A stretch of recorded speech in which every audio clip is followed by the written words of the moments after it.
Este espacio de Volviendo a lo Básico, hablamos de salud física, salud mental, pero quiero aprovechar este espacio y este mes específicamente, que es un mes muy importante para Panamá, que se celebra todo lo que es el mes de la cultura y la etnia negra.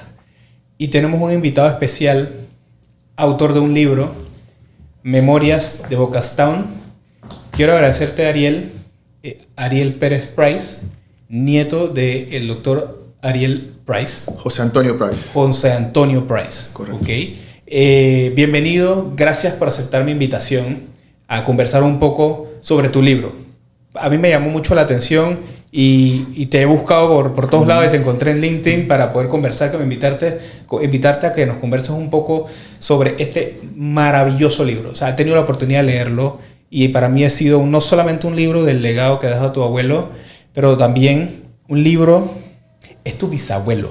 No, mi abuelo. Es tu abuelo.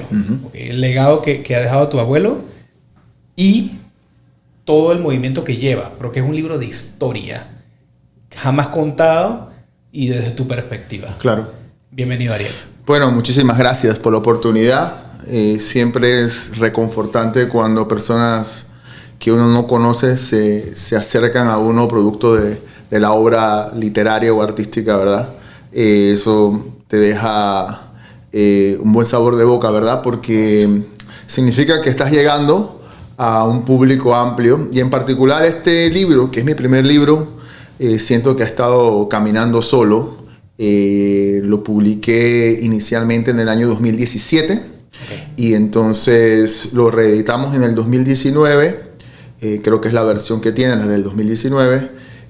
Pero sin mucha cosa sigue caminando y mucha gente sigue encontrando cosas interesantes en el libro y sigue captando la atención de muchas personas. Correcto. Ya que encontré, haciendo un poquito más de investigación del libro, encontré un movimiento de todos los afrodescendientes de Latinoamérica, que van desde México hasta Uruguay, y salían como representantes de cada país y tenían libros que recomendaban de lecturas de los diferentes países y salía tu libro. Ah, interesante, no lo sabía. Te voy a compartir esa página para que verlo. Sale tu libro como Historia y Legado de Panamá, como del primer médico afrodescendiente en Panamá y demás. Pero bueno, empecemos un poco. Sí. Primero, Ariel. ¿Quién es Ariel? ¿Quién es Ariel? ¿Qué le motivó a escribir? ¿Qué te motivó a conocer un poquito más? Cuentas en el libro, tampoco quiero ser spoiler. Claro. Porque la idea es que la gente pueda adquirir tu libro y se pueda nutrir de toda la información que lleves. Así que vamos a tocar pinceladas para que motive a la gente a querer y que invite a conseguir el libro y leerlo. Muy bien. Bueno, yo nací en la ciudad de Panamá. Mi nombre es Ariel Pérez Price, pero mis padres son bocatoreños, ambos. Okay. Mi papá de la localidad portuaria de Almirante y mi mamá de Isla Colón. Okay. Entonces ellos se mudan a Panamá luego que terminan su colegio secundario, etcétera, y se establecen acá. Entonces, bueno, a mí me toca nacer acá, digamos. Pero desde pequeño siempre retornábamos para vacaciones u otros eventos. Y bueno, siempre desarrollé ese vínculo con Bocas del Toro, con su gente, con su historia. Y ya a medida que fui creciendo, me fui interesando un poco por la historia del lugar. Pero eso también tiene una connotación privada o personal, ¿no? Y es que en cada reunión familiar que yo recuerdo desde que era niño, mi mamá y mis tíos hablaban con vehemencia y con admiración de mi abuelo. Pero era un personaje así, casi tipo mítico, porque ellos no lo conocieron bien. Cuando mi abuelo muere de cáncer a los 61 años, mi mamá tenía 5 años de edad y el mayor de sus hermanos tendría 13. Okay. Entonces, ellos tampoco lo llegan a conocer en detalle, digamos, ¿no? La que mantuvo, digamos, que su memoria viva fue mi abuela, su esposa, quien era 23 años menor que él.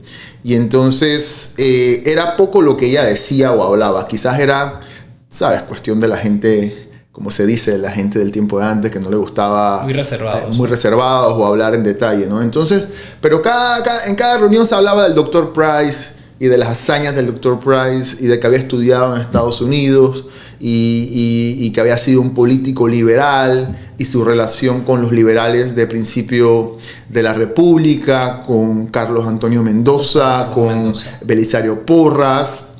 Entonces todo eso siempre fue calando en mi mente y eventualmente me aboqué a investigar realmente, porque me parecía que cada vez que nos reuníamos eran los mismos cuentos, pero sin una sustancia, ¿no? Cuando yo preguntaba, bueno, pero ¿dónde fue que estudió el abuelo? ¿En qué universidad? Nadie sabía.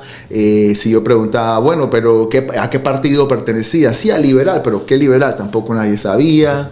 Entonces, había mucho mito, poca sustancia, ¿no? E incluso cuando yo regresaba a Bocas del Toro, todo el mundo tenía que ver con mi mamá. Todo el mundo decía, la hija del Dr. Price y que tu abuelo me curó y tu abuelo esto y tu abuelo lo otro, pero no había nada así en concreto, ¿no? Entonces yo me aboqué a investigar su historia y realmente es sorprendente todo lo que hizo, pero todo lo que realmente de lo que existe evidencia, ¿no? Una investigación de archivo importante donde no solamente consulté periódicos de la época donde sus ejecutorias eran reseñadas de manera constante, sino también archivo que está fuera de Panamá y que tiene que ver con las universidades donde estudió, sus créditos, también otros temas relacionados con su actividad política y profesional aquí en Panamá. Entonces rápidamente yo me fui dando cuenta que la historia de él era también la historia de Bocas del Toro y de una realidad muy distinta a la que conocemos. Por lo general, hoy en día Bocas se conoce como este destino paradisiaco, turístico, obviamente vinculado a eso, al turismo, a la fiesta. Pero muy poco se sabe del Bocas del Toro de principios del siglo XX, su importancia económica dentro del concurso de las provincias, dentro del concurso de las distintas localidades y sobre todo de su conformación étnica, su conformación cultural y social.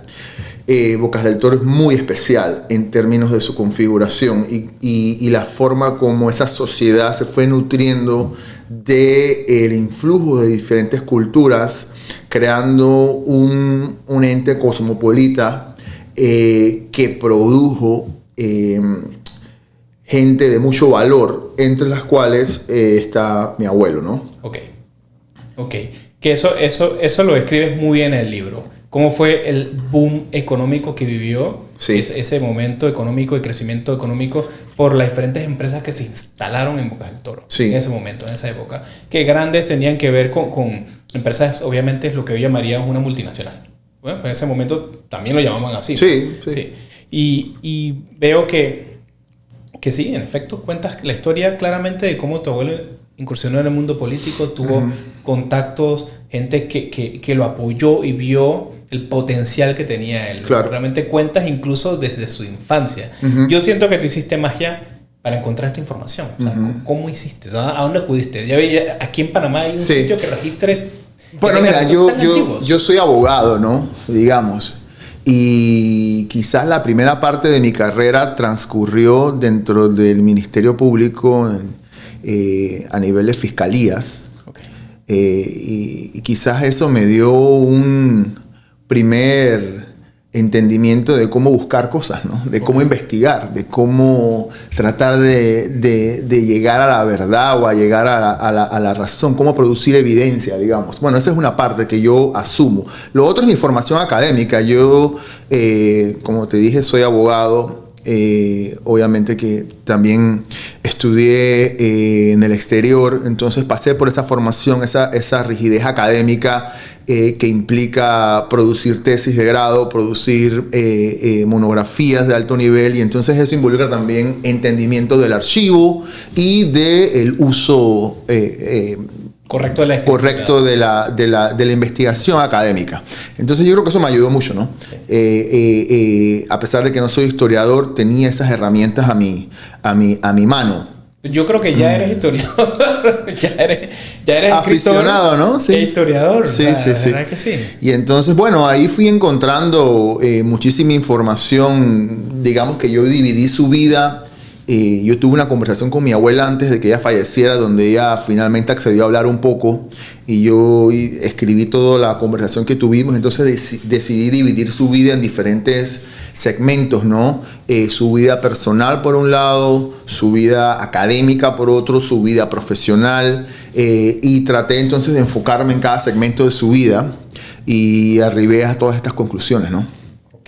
O sea, encontrabas información y fuiste conectando, fui conectando, atando cabos, y la verdad que las cosas que salían eran impresionantes, ¿no? Y como te dije, el material de archivo, a nivel de archivos nacionales, a nivel de documentación, por ejemplo, de las distintas unidades administrativas de la provincia, desde la gobernación hasta notarías, documentación que lo mencionaba.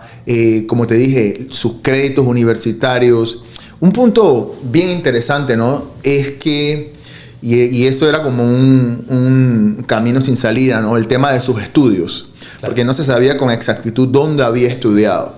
Yo encontré una referencia a mi abuelo en el libro Azul de Panamá, que fue un libro que se publicó en el año 1918, que básicamente hacía un recuento de los negocios, pero también de los profesionales que habían en el istmo en la época. Y cuando llega a Bocas del Toro, hay una reseña de mi abuelo, y ahí decía que había estudiado en la Universidad de West Tennessee. Entonces allí yo empecé a investigar sobre el tema de la Universidad de West Tennessee.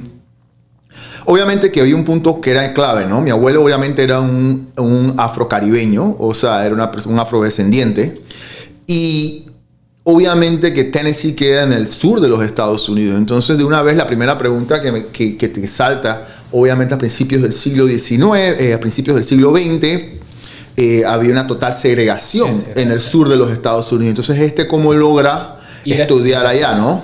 Entonces comencé a analizar y descubro que existe todo un circuito de universidades específicamente establecidas para afroamericanos que se denominan Black Historical Colleges. Y este circuito de universidades, muchas veces incorporadas por entidades de beneficencia o a nivel privado, se encargaban de la educación de la población afroamericana, sobre todo en profesiones liberales que eran necesarias, pero a las cuales no podían acceder en otros estados, ¿no? Entonces, sucede que mucha gente dentro del Caribe británico y de Latinoamérica escogía estos lugares como sitios donde podían llevar a cabo una educación superior universitaria. Mi abuelo se gradúa en el año 1913, lo que te da a entender que eran épocas en las que en Panamá no había universidades. Correcto. Los médicos que existían en la República de Panamá, todos habían estudiado en el extranjero, mayormente en universidades de Sudamérica, algunos en Estados Unidos. Entonces, para un panameño educarse en medicina era un reto porque no había dónde.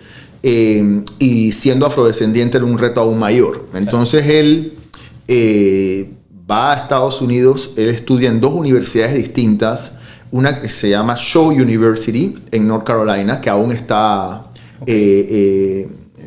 vigente, que existe, es una universidad de estos colegios históricos afroamericanos de las más prominentes. Y después que termina ahí de estudiar, digamos que su premedicina, luego se va a una universidad en Tennessee que se llama University of West Tennessee College of Medicine and Surgery, y ahí estudia medicina y cirugía. Y ahí termina en 1913. Esa universidad sí está difunta, como le llaman, extinta. Él regresa entonces a Panamá y se inserta en digamos, el ambiente profesional de Bocas del Toro, creando entonces algunas facilidades médicas que son pioneras de la medicina privada en el país. Entre ellas el Hospital Santa Fe, que era un hospital privado en calle Cuarta, Isla Colón, y la Farmacia Central. Correcto. Ambas instituciones privadas. ¿Por qué eran importantes y por qué cumplían una función clave? Porque en ese momento no existían hospitales públicos en Bocas del Toro. Y de hecho, la salubridad y la medicina de la provincia estaba en manos de la United Fruit Company, que tenía un hospital en una localidad casi frente a la isla Colón que se llama Nancy's Key, que le decían Hospital Point. Pero ¿qué sucede? Que era un hospital segregado, donde la atención técnica de mayor nivel, a nivel de cirugía, a nivel de medicina, estaba destinada exclusivamente para blancos. El hospital cubría las necesidades de los afrodescendientes siempre y cuando fuera en casos de... Extrema urgencia, algo así. No, ni siquiera extrema urgencia. Cuando fueran casos de enfermedades contagiosas que pudiesen causar epidemias y poner en peligro el puerto. Porque si había cuarentena o se declaraba una cuarentena producto de una epidemia de fiebre amarilla o de lo que fuera, no salía ni entraba, no salía producto. Entonces era un tema económico, comercial. Entonces, en ese ambiente, el afrodescendiente que trabajaba en las plantaciones, que era mayoría, muchos afrodescendientes que eran producto de las labores cesadas del canal francés y luego del canal americano, cuando ya se termina en 1914, termina trabajando en las plantaciones. Habían más de 5, digamos que en 1915 habían más de 5.000 trabajadores en las plantaciones, más sus familias. Entonces, esta gente, básicamente, si no era un tema de fiebre amarilla, de malaria... Producto que venían de la conducción del canal. Venían de esa cuenca, de esa selva, venían y migraron, transportaron estas enfermedades. No, bueno, las enfermedades son propias del trópico, ¿no? No es que la transportaron, pero lo que quiero decir es que a menos que se tratara de una enfermedad de ese tipo, la atención era muy limitada. Comprendo. Okay. Porque la atención de cirugía, la atención de ese tipo estaba enfocada en los trabajadores blancos. Correcto. Entonces, y el hospital era muy pequeño, ¿no? El hospital de la United Fruit Company no cubría. Entonces, en ese momento, un hospital privado con acceso a cualquiera cumplía un rol protagónico, digamos, en la salud de la provincia. Y sobre todo que no todo el que vivía o se mudó buscando fortuna a Bocas del Toro, al puerto internacional de Bocas del Toro, estaba directamente vinculado a la empresa bananera. Hubo gente que llegó simplemente buscando fortuna, ¿no? Bocas del Toro era una pequeña ciudad multicultural donde no solamente, sí, había una mayoría afrocaribeña, trabajadora, pero había también alemanes, franceses, británicos. Había mucha gente que había llegado también de Latinoamérica. Entonces había toda una mezcla muy interesante que, o sea, creó un microcosmos muy particular. Económico en esa zona. Sí, recuerdo que cuentas historias de un señor alemán que hablaba que tenía su negocio y que había sufrido no sé si fue una crisis económica que hubo en Estados Unidos y que afectó también Bocas y demás, ¿no? La principal clase mercante que se estableció en Bocas del Toro a principios del siglo XX era alemana. Había muchísimo alemán, muchísimos de China también. Correcto. Competían en las casas comerciales de China con las alemanas. Ok, mira. En ese tiempo ya se veía el poderío y también de la cultura china. Sí, habían alrededor para 1920, habían 9 consulados en Bocas del Toro. Y estos consulados, bueno, básicamente era por la importancia como puerto internacional, ¿no? Muchas de las líneas navieras que operaban, algunas eran noruegas, entonces por eso había un consulado noruego. Pero también estaba obviamente todos los intereses comerciales de los franceses que tenían sus plantaciones, de los norteamericanos, de los ingleses. Había un consulado británico también hasta bien entrado en los años 40. Mira. Sí. O sea, Bocas creció muchísimo más que otras provincias. Totalmente. Era la tercera localidad a nivel de ingresos económicos en el istmo del país. Era, imagino que Ciudad de Panamá, Colón y Bocas del Toro. Es correcto. Mira, interesante. Ok, encontraste información de tu abuelo, de todas las hazañas e incluso testimonios de pacientes, ¿no? Porque narraste eso, de que varias personas decían que tu abuelo Sí, la palabra que usaban era Dr. Sí, Dr. Price, porque acuérdate que obviamente siendo de origen afrocaribeño, el inmigrante obviamente no hablaba la jerga, ¿no? Allá le dicen guariguari, otros le dirán patois. Es la mezcla. Que es la mezcla de francés, inglés. Bueno, sí, el guariguari es básicamente un inglés pronunciado de manera robusta al estilo, a la usanza del Caribe británico. El patois incluye también algunas mezclas de francés. Acuérdense que también hubo muchos inmigrantes de Martinique, de Guadalupe, de estas islas, ¿no? Todavía hay un barrio en Almirante que se le llama Barrio Francés, o Patuatón, precisamente, ¿no? Es un barrio que fue creado, por estos trabajadores de las Antillas francesas. Claro. Ok. Cuéntame también un poco sobre qué consideras. Ya hablaste un poquito del hospital y de la farmacia. La primera hospital, Sí. la primera farmacia que pusieron en toda esa, la provincia de Bocas. ¿Qué encontraste de historia con respecto al impacto de la salud pública y las hazañas que hizo tu abuelo en esa provincia? Pero es increíble, ¿no? En esa época, Bocas del Toro, en ese rol de puerto internacional y de ebullición económica, pero también de multiculturalidad, habían periódicos que se imprimían en Bocas del Toro, ¿no? Entre ellos el Central American Express, pero también habían periódicos tradicionales como el Star and Herald, que tenían secciones dentro del periódico. Por ejemplo, el Star and Herald tenía una sección que se llamaba Bocas News. Entonces, cuando tú vas revisando la sección de Bocas News de los años 20, de los años 30, básicamente lo que relataban eran los sucesos del pueblo, ¿no? Y en más de uno te encontrabas con alguna hazaña del Dr. Price, que atendió a alguien que tuvo un accidente, que hubo un choque de un vapor con unas embarcaciones y que los pacientes fueron llevados a la clínica del Dr. Price. El tema de cuando había epidemias, que algunos pacientes estaban donde el Dr. Price. Un niño, recuerdo, que tuvo un accidente, trabajaba en una panadería y perdió la mano, fue atendido en la clínica del Dr. Price. Entonces toda clase de situaciones, ¿verdad?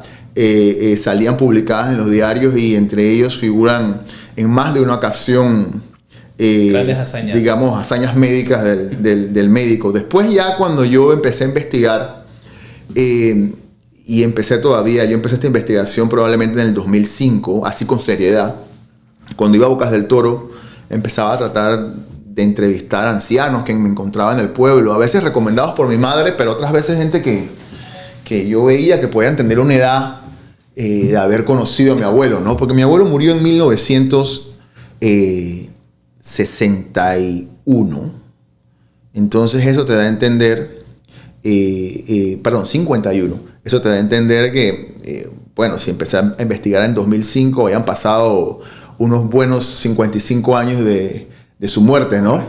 Entonces tenía que ser gente que tuviese 70, que hubiese estado vivo y con suficiente conciencia como para conocerlo. Y me encontré con una serie de personajes, entre ellos gente que relataba, por ejemplo, cómo mi abuelo, en situaciones extremas, iba a los montes a ver a los pacientes que no podían ser traídos al hospital, y operaba a los pacientes a veces con luz de guarillas, antorchas, etcétera, porque necesitaban ser intervenidos de urgencia, ¿no? Y él lo hacía con eso. Dice, uno o dos me relataron haber visto a mi abuelo haciendo esas intervenciones en los montes. Otros me hablaban de gente que ya el hospital de la empresa bananera los había desahuciado. Correcto. Porque ya estaban... En el libro cuentas una historia de eso. Exacto, que ya estaban desahuciados, producto de, en algunos casos, una infección, malaria, y que de repente ya desahuciados, los familiares los llevaban donde el Dr. Price, y en más de una ocasión los logró salvar, ¿no? Entonces era... Él y sus hazañas se convirtió como en un personaje mítico, ¿no? Del folclore bocatoreño. Y todavía cuando yo era adolescente iba y visitaba Bocas, si tenía suerte me podía encontrar con una u otra de estas historias, ¿no? Okay. Ahora, ¿cómo se siente Ariel? ¿Cómo te sientes tú después de haber hecho toda esta investigación y haber descubierto todas estas grandes hazañas que un familiar tuyo, tu abuelo, fue pionero en esto de medicina en Bocas del Toro, pero no solamente de medicina, porque hay un montón de cosas más que hizo, pero en medicina, pionero en esto, todas las luchas y todas las cosas que pasó para llegar a esa meta de ser médico, que hoy en día es difícil. No me puedo imaginar hace 100 años. Sí, atrás, 110 años. 110 años. Y llegar y ver que te digo que todo lo que ha llevado a la gente contando sus historias y todas las claro. que te ha ayudado. ¿Cómo te sientes tú? ¿Qué puedes compartirnos de eso? Bueno, varias reflexiones, ¿no? La primera, una gran satisfacción, sobre todo con mi familia, porque rescaté un personaje del que todo el mundo se sentía lejanamente orgulloso, pero sin esa sustancia real de qué había pasado, ¿no? Entonces, al rescatar episodios reales de la vida de él y ya con evidencia en mano, creo que todos nos sentimos, cuando se publicó el libro, muy orgullosos de ese apellido, ¿no? Del apellido Price, y de ser de Bocas del Toro y de ser familiares de este gran personaje fundacional de la República. Correcto. Por un lado, ¿no? Por otro lado, una serie de preguntas me comenzaron a abordar, ¿no? Durante la investigación, en el proceso de investigación y de escritura, ¿no? Y esas preguntas tienen que ver con el tema de la identidad, de quién soy yo, desde el punto de vista de mi identidad como afrodescendiente y como panameño, ¿no? Es bien interesante, ¿no? Porque creo que nuestra identidad como panameños está trastocada por una serie de intervenciones ex profeso de nuestra élite política y de principios de la República, que decidió de una manera u otra, bueno, esta es nuestra cultura. Somos un pueblo hispano descendiente, mestizo, indio, blanco, y nuestra cultura es la de las provincias centrales, nuestra cultura autóctona, y lo demás es extranjero, ¿no? Sobre todo esa cultura y es eso que se desarrolló en lo que se llama ciudades terminales a la línea interoceánica, al canal, ¿no? Colón, y Panamá. Pero también Bocas del Toro, ¿no? Por mucho tiempo se vio el tema del idioma inglés, de la inmigración caribeña y obviamente también del protestanismo religioso. Se vio como se creó este concepto de agentes externos, ¿verdad?, a nuestra identidad cultural. Y yo creo que eso es un error. Yo creo que Panamá era una ciudad ya desde el siglo XIX, era un país, era una localidad multicultural, multinacional y multibilingüe. Y yo creo que ese tipo de política pública reaccionaria trataba de afianzar algún tipo de identidad, quizás como oposición al enclave colonial norteamericano y a la inmigración que llegó, según muchos, para la construcción del canal. Pero si uno estudia un poco más, uno se da cuenta que eso no es así. La inmigración afrocaribeña es parte del istmo de Panamá, sobre todo la de Bocas del Toro, desde finales del siglo XVIII y principios del siglo XIX. Bocas del Toro fue una región a la que llegaron esclavistas o colonos británicos provenientes de San Andrés, Providencia, pero también Jamaica y otras colonias británicas, junto con sus esclavos. Eso produjo una mezcla entre esclavos y esclavistas y produjo una población que se identificaba a sí misma como criolla. Aparte, hubo muchísimo, como se dice, liberto o esclavo errante que llegó como pescador de tortuga carey desde el Caribe, desde San Andrés y Providencia. Y todo esto se da muy temprano en el siglo XIX o final del siglo XVIII. Entonces, estamos hablando muchísimo antes. Estamos hablando muchísimo antes de cualquier proceso constructivo de infraestructura, porque la gente tiene la impresión de que el afrocaribeño llegó aquí con la construcción del ferrocarril en 1850. Te estoy hablando de 1790, 1810, en esa época. Pero lo importante es que esta era una comunidad que se creó en esta región del Caribe panameño y que tenía su propia identidad. Como te dije, se hacían llamar a sí mismos criollos.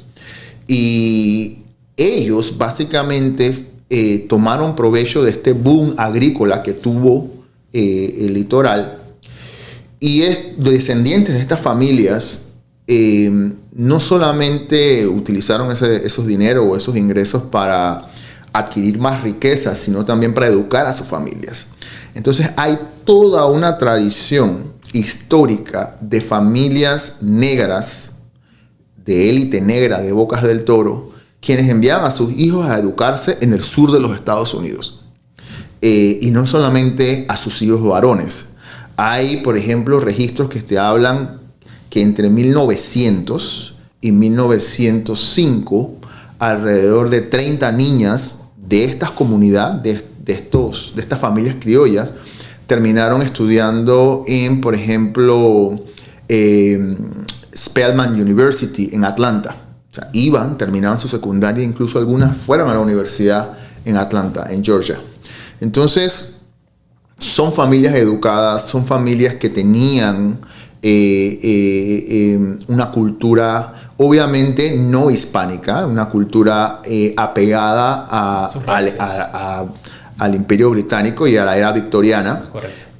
Pero eso no los hace menos panameños, ni menos parte del Istmo de Panamá, ¿verdad? Correcto. Estaban aquí desde esa época. Entonces, a ver, esa diversidad étnica que tanto se rechazó, yo creo que operó de alguna manera u otra trastocando nuestra cultura, ¿no? Es mucho más diversa de lo que se piensa, ¿no? De lo que nos enseñan. De lo que nos enseñan, correcto.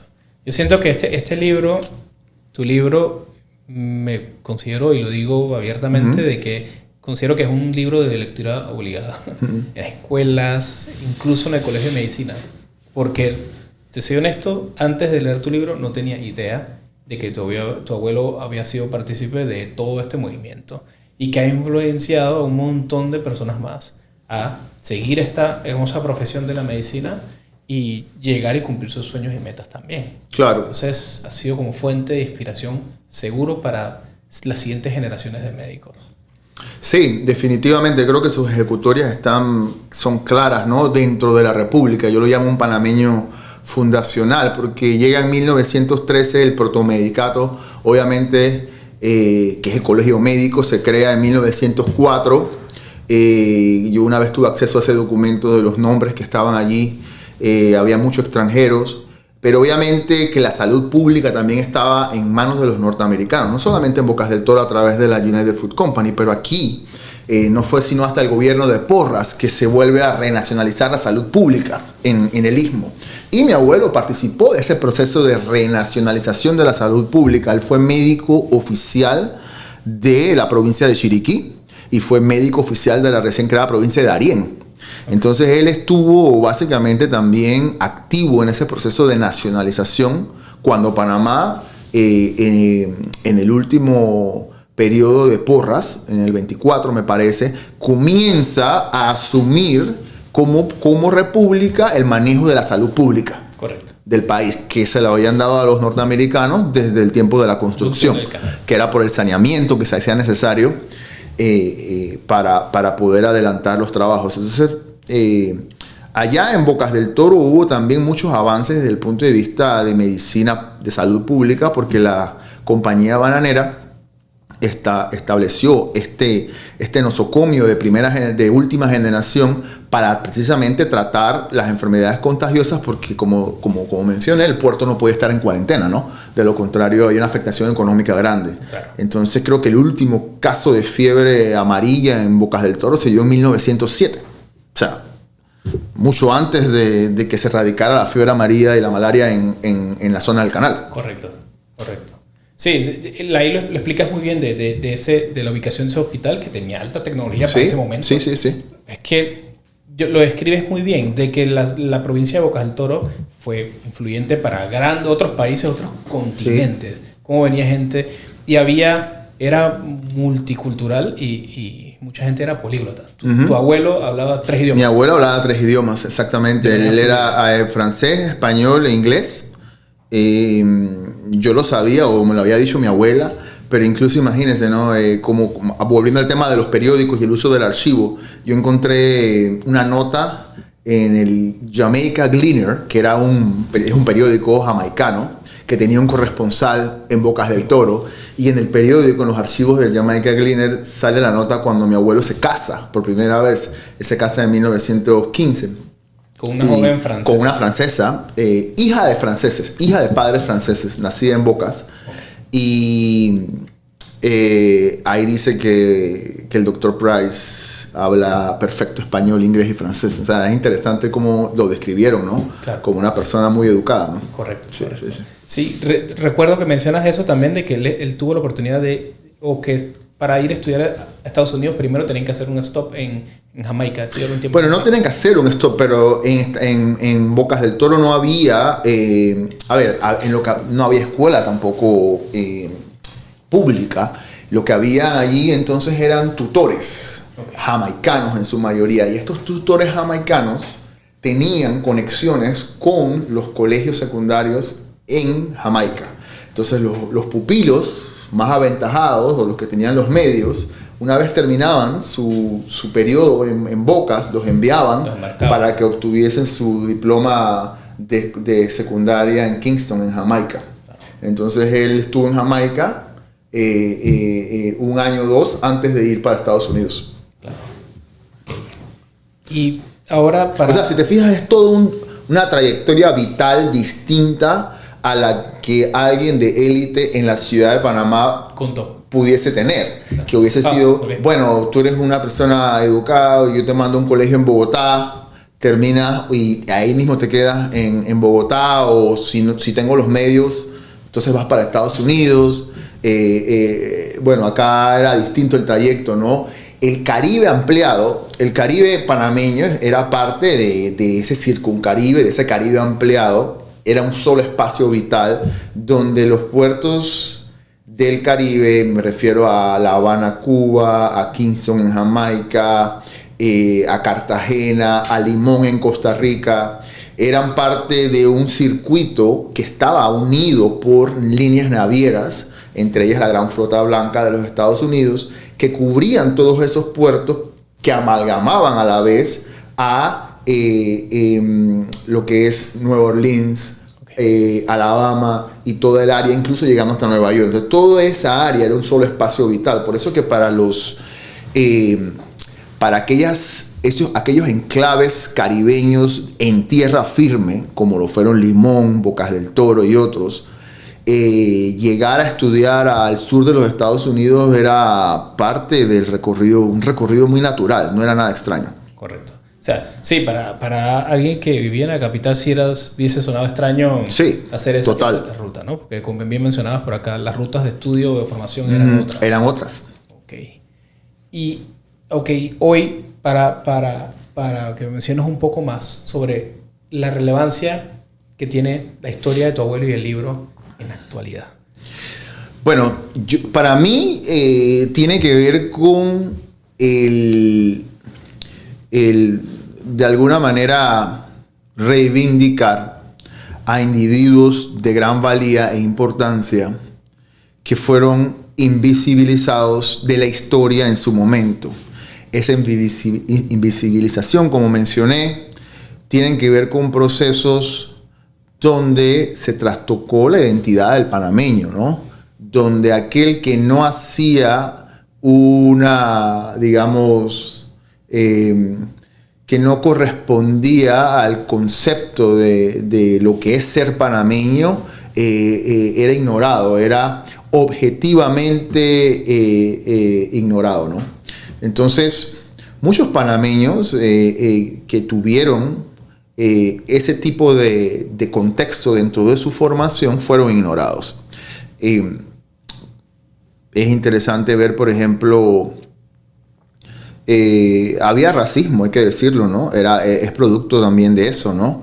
Se le enseñó al panameño a no ser diverso, hubo distintos procesos, no solamente culturales, pero sino políticos, ilegales, discriminatorios, como por ejemplo el que llegó a su cúspide en la Constitución de 1941, donde se le extirpaba de su nacionalidad a los descendientes del Caribe británico, que aún naciendo en Panamá no tuviesen como idioma materno el inglés, el español. Entonces era una iniciativa racista que buscaba unificar en base a la exclusión. El problema es que había muchísima gente dentro de esas categorías que no hacían o que no cuadraban bien con lo que se ideó como panameño, que eran gente de mucha importancia y mucho valor y que aportaron a este país a muchos niveles.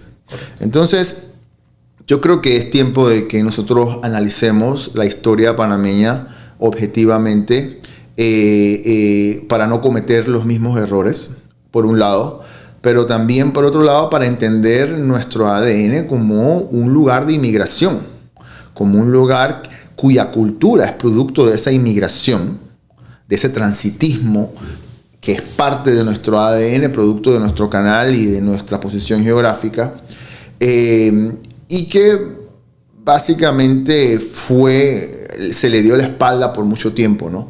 Entonces yo creo que el rol de este libro es rescatar la historia de Bocas del Toro, de mi abuelo y de otros personajes que básicamente han sido excluidos de la historia oficial. Correcto.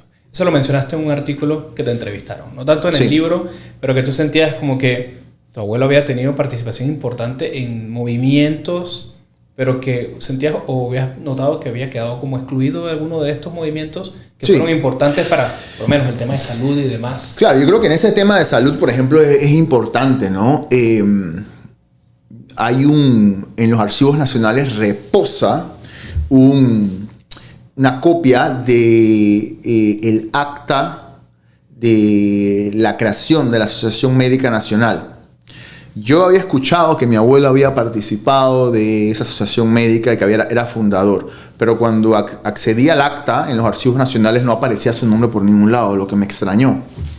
Y bueno, a lo mejor se confundieron, a lo mejor fue un miembro posterior, no fue un miembro fundacional. Creo que la asociación médica se configuró en 1921. Entonces me fui para la asociación médica, llegué allá. Ya esa aventura tiene más de 10 años. Llegué por allá y había una muchacha atendiendo y le pregunté, oye, ¿usted tiene archivos? Hombre, no, esos archivos durante la invasión, aquí hubo saqueos y todo eso se perdió, aquí no hay nada. Aquí lo único así de historia que hay es esa foto de allá de los miembros fundadores y abajo de la foto hay como un acta protocolar. Entonces me voy para allá. Y en efecto, yo reconozco a mi abuelo de una vez en la foto, ¿no? Lo reconozco, a pesar de que no hay muchas fotografías de él, pero lo vi, ese es. Y luego en el acta protocolar, abajo, donde todos firman a mano, reconozco la firma también de mi abuelo. Entonces mi pregunta es, ¿por qué no aparece en el acta fundacional que se inscribió en el registro público o que se inscribió en los archivos y en la que debiese constar, ¿no? Digo, uno puede pensar que la omisión responda a muchas cosas, pero también tiene que entender que estamos empezando a vivir épocas donde legislación discriminatoria estaba empezando ya a ejecutarse plenamente en contra de el descendiente afrocaribeño o el panameño de ascendencia afrocaribeña. Mira, qué bueno que por lo menos pudiste confirmar lo que te habías dicho y tenías prueba de ello. Sí. Está en el libro. Sí. 100% en el Así libro. es. Ariel, esta conversación ha sido fascinante. O sea, tu libro para mí es... Yo me leí ese libro en 5 días, literal, sentado en las noches y yo le contaba a mi esposa, mira lo que ocurrió, lo que contaba, y me pareció un libro interesante por el aspecto médico, sí. por el aspecto médico, pero también el aspecto de historia. aprovechando que este mes es el mes de la celebración de toda la cultura. Sí. Es un mes propicio para conversar de tu libro. Como te comenté antes de iniciar el podcast, por obra y gracia de Dios, me llegó el libro, me llegó el artículo. Y que suena interesante, vamos a buscarlo. Y eso. Cuéntanos dónde podemos encontrar un poquito más de información de ti, del libro, a los oyentes. Bueno, sobre el libro está en Amazon, está en línea, lo pueden comprar físicamente por Amazon o también comprarlo físicamente, por Kindle. El libro también generalmente está en todas las librerías. Si no hay ahora mismo es porque se va a haber agotado esta remesa y hay que reponerlo, pero siempre está disponible generalmente. Como te dije, publiqué en 2017 y luego en 2019 y el libro sigue caminando. La verdad que me ha traído muchísimas satisfacciones el hecho de que se sigue conversando sobre él, de que la gente lo sigue encontrando interesante y que es un pedazo de la historia de nuestro país que merece ser contada. Claro que sí. ¿Y redes sociales? ¿El libro tiene alguna red social? El libro no tiene red social, pero yo sí tengo red social. Es All Bocas Town en Instagram. Básicamente allí pueden encontrar más o menos cuando hago presentaciones o tengo algún tipo de actividad. Y bueno, agradecido por el espacio que me brindaste y la oportunidad de conversar un poco más sobre el doctor José Antonio Price. Claro que sí. Gracias a ti por aceptar la invitación. Y ya para cerrar, sé que no es tu primer libro y último libro. ¿Tienes más? Sí, bueno, yo tengo otro libro que parece que, bueno, mi interés ahora mismo está enfocado en Bocas del Toro, en su gente. Este primer libro me llevó a encontrar muchísima información sobre un personaje, también oriundo de Bocas del Toro, quien nació en la isla Carenero, que es los que han ido a Bocas saben que es la isla que está al frente, en el año 1902. Ese personaje se llama Louis Russell. Producto de sus ejecutorias, Louis Russell es considerado hoy en día un pionero del jazz. Louis Russell emigró a Nueva Orleans en 1921 y allí él entra en contacto con la primera y segunda generación de músicos a los que se le atribuye haber fundado el jazz. No solamente llega a participar, llega a crear también, luego son muy recordadas o ponderadas su trayectoria y ejecutorias con Joaquin Oliver y con Louis Armstrong, de quien fue director de orquesta por espacio de 8 años. Entonces, las grabaciones que realizó la orquesta de Louis Russell entre el año 1929 y 1931 en Nueva York son consideradas un hito en la evolución del jazz hacia un concepto ya más amplio de música popular o swing. Entonces, es un personaje también producto de ese Bocas del Toro cosmopolita y pluricultural, al que tampoco se le ha dado el realce necesario en nuestro medio, salvo en algunos, digamos que en algunas plataformas especializadas, ¿no? Como el Festival de Jazz, obviamente, ¿no? Pero creo que también es un personaje que merece ser rescatado, ¿no? Claro que sí. Entonces por ahora ando en esa parte de seguir produciendo material que rescate a panameños valiosos producidos por ese lugar tan hermoso llamado Bocas del Toro. Pero ese libro ya lo tienes listo. Sí, ese libro fue publicado en diciembre de 2021 y sí, también se puede encontrar en Amazon y en las librerías aquí en Panamá. Qué pretty. Ese libro suena muy bueno. Tengo un amigo que le gusta mucho el jazz. Sí, así que sería un muy buen regalo. Qué bueno. Se llama Pionero, la historia de Louis Russell, sí. Mira, interesante. Ariel Pérez Price, bienvenido a este espacio. Gracias por todas las historias y todo lo que nos has contado. Y nuevamente, tremendo libro. Gracias lo a ti. Recomiendo. Una lectura full recomendada para que... Te voy a regalar, tengo 2 copias que me quedan, te las voy a dejar. Okay. Para que se las puedas obsequiar a tu audiencia, Super. Tu podcast. Ok, muchas gracias. Así que... Qué pretty. Señores, Ariel Pérez Price, nuevamente muchas gracias. Gracias a ti.